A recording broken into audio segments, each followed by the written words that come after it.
Dear future Enoch, over the weekend I was eating out with some friends because, when you work remotely 5 days a week, you need to be able to see some faces. We got food at a noodle place where you pay before getting your food, and while they accepted credit card, which at the prices they charge is pretty impressive, I had a friend who paid for his meal in cash, and just as we were finishing up, he noticed that they had shortchanged him $5. So he went up, explained the situation, and after a couple minutes, gave him the $5.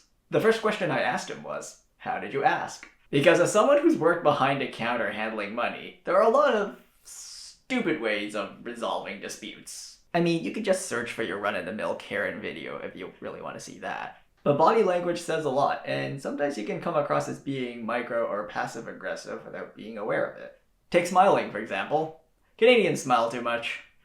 I'm trying not to smile. I've had people approach me with legitimate complaints, but smiled at me in the most unsettling way all the way through.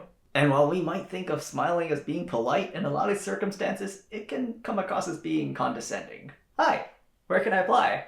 All of our applications need to be done online. I don't want to do it online. I want a paper form. We don't have any paper forms. All applications need to be done online.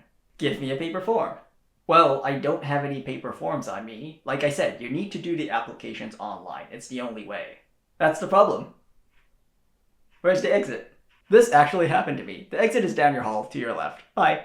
I mean, what was the whole point of smiling during that whole interaction? I mean, if you're trying to be friendly, to be honest, you were a pretty big asshole. I gave you the answer, you didn't like it, now what? I don't make the decisions around here. My friend, for his part, put on a neutral face as best as he could. Not a frown, not a smile, not a grin, not confrontational either. Hi, I bought something that was worth $30 and I paid for it with $40, but I noticed I only got $5 in change. Could you have a look?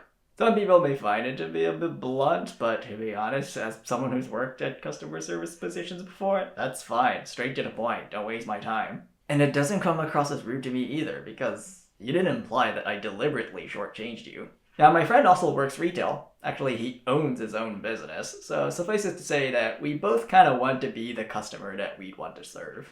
Whenever I have an interaction with someone that's not for the rosiest of circumstances, I mean, sometimes I do have legitimate problems that need to be solved, I always wonder how they feel of me being on the receiving end.